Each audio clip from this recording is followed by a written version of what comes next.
The pistol was still hot in Ryan Caldwell's hand when he realized the mess he'd just made.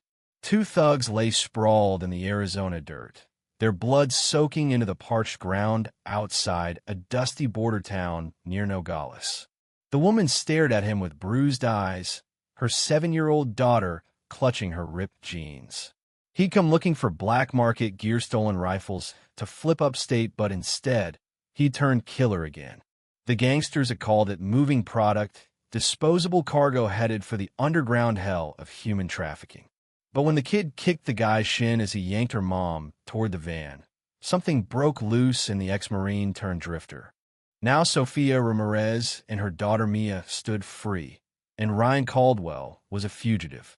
The rumble of engines echoed across the scrubland-made cops, or worse, the rest of the cartel crew.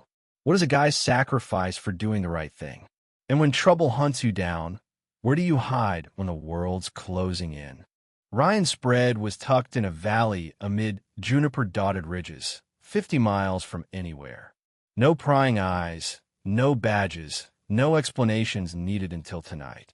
Sofia hadn't said a word on the grueling drive, perched stiffly in the passenger seat of his beat-up truck, arms locked around Mia, her dark eyes darting like a cornered deer. When they pulled up to the weather cabin, she climbed out without taking his hand. "You can crash in the spare room," Ryan muttered, killing the engine. His voice was gravelly from too many silent years. "There's fresh water, canned goods." She eyed his rugged face, hunting for the trap. There was always one. "What do you expect from us?" The question lingered in the twilight air like exhaust fumes. Ryan hauled their meager bag from the truck bed, his motion steady, controlled the same way he'd aimed before dropping those goons. "Nothing you ain't willing to offer."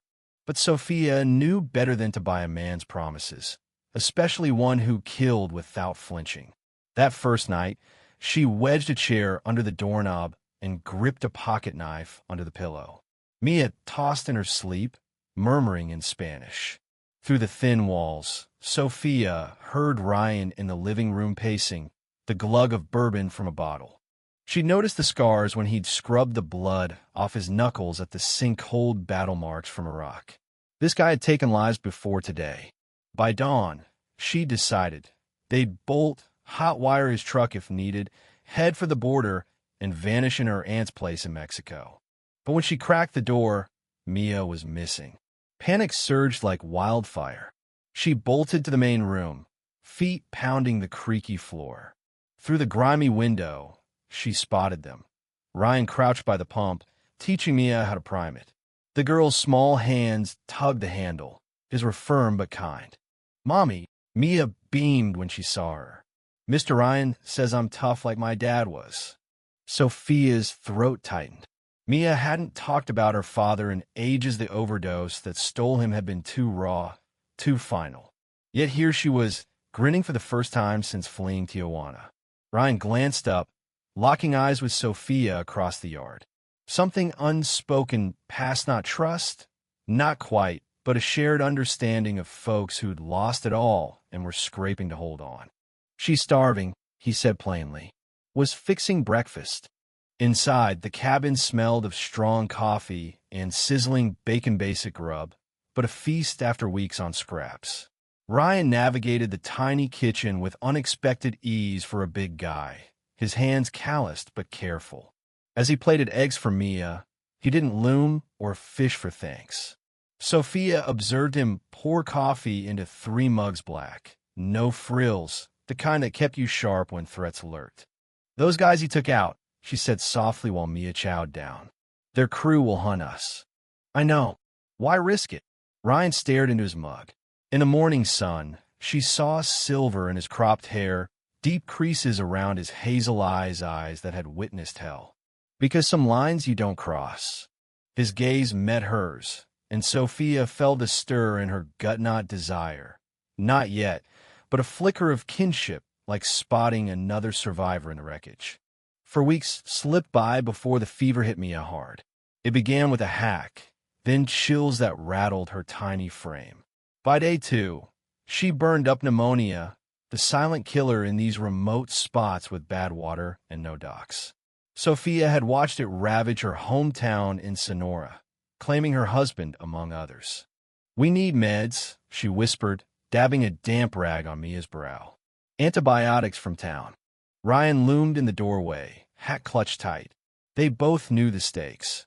He was wanted now, flyers with his mug plastered in every sheriff's office. Ryan Caldwell, armed and dangerous. Reward offered. "I'll head out at dawn. They'll spot you. Maybe." He jammed the hat on. "But she'll die without it." Sophia grabbed his arm as he turned, his skin warm and rough under her fingers. She'd seen those hands calm a jittery horse, patch a leaky roof, smooth Mia's hair during fever dreams. "Don't. We'll figure something else. Ain't no other way." Desperation clawed at her.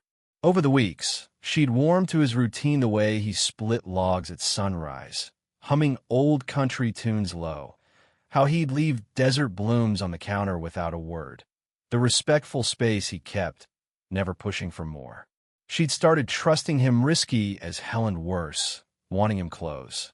"If you go, you won't make it back," she said. "What about us then?" His eyes shadowed.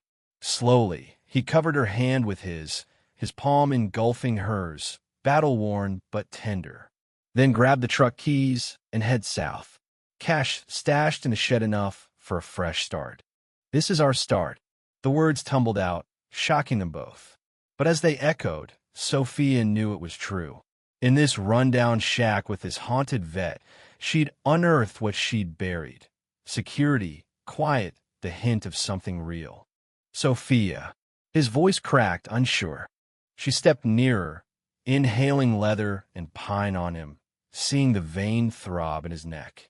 They'd circled this for weeks, the polite gaps, stolen looks, the spark when they brushed in the tight space. "Stay," she murmured, tipping up to graze his lips with hers. The kiss ignited fears, fueled by terror and yearning, the grim awareness that tomorrow could shatter it all. Ryan froze a beat, then wrapped her in his arms, drawing her to his solid heat. When they parted, breath ragged, he rasped against her hair, "I gotta go." "You know that." She did, just as she knew he might not return. That was the gamble of falling for a marked man in no man's land. That night, with Mia's fever easing a tad and the girl dozing fitfully, Sophia slipped into Ryan's room. He sat on the bed's edge, polishing his revolver under the lamp's glow. "You don't have to," he started. "I know." She shut the door. "I want this." What followed was raw and real, born of urgency and passion of fear that this could be their last. His touch revered her, mapping her hips, her curves. She traced his scars, badges of brutality, contrasting his surprising softness. At daybreak, she watched him gear up, holster, hat, jacket to conceal the piece. "If I ain't back by dusk," he began. "You will be." She tugged the sheet up, fighting tears. "You have to." He kissed her farewell at the threshold, gentle, laden with unspoken vows, then vanished into the dawn haze, truck rumbling toward town and whatever doom awaited. Gunfire cracked at sunset, sharp hops rolling over the flats like storm warnings. Sophia's blood chilled. She clutched Mia, both peering from the window at the horizon road. Dust plumes billowed, riders incoming, too damn many. "Mom," Mia's voice quavered. "Hush, baby. Stay low." But it wasn't the sheriff's squad cresting the risey, it was Ryan, slumped over the wheel, blood staining his shirt. Trailing him, for deputies on ATVs, rifles ready, closing ground. Sophia's pulse thundered. He'd snagged the medj, glimpsed the vial in his grip, but at what cost? The cabin door flew open. Ryan staggered in, ashen from agony and blood loss. "They tail me from town. Sheriff's crew." He shoved the antibiotics her way, fingers slick red. "Hide. Take Mia and hole up." "I'm not ditching you, damn it." Sophia cupped his face, forcing eye contact. In his stare, she read the soldiers' math weighing their survival against his, coming up short. "The storm cellar," she snapped. "Under the pantry. Give me it down there." "What about you?" She yanked off her old wedding band, the plain loop from her first marriage, a ghost of better days. buying time. Before he could argue, she was at the door, tousling her hair, hiking her shirt to flash more skin than decent anything to distract long enough for her people to vanish. Her people, when had that happened? The lead deputy was mid-30s, stern-faced, with a badge and cold glare. "Ma'am, we're after Ryan Caldwell. Murder suspect. Might be holding you hostage." Sophia amped her accent, let her voice tremble. "Sir, he was here, but he split an hour back. Headed west toward the highway. Check the place," he barked to his men. Her heart seized, but then Mia wheezed faintly from below the floor, a sickly rasp, and a deputy halted. "Kid's ill.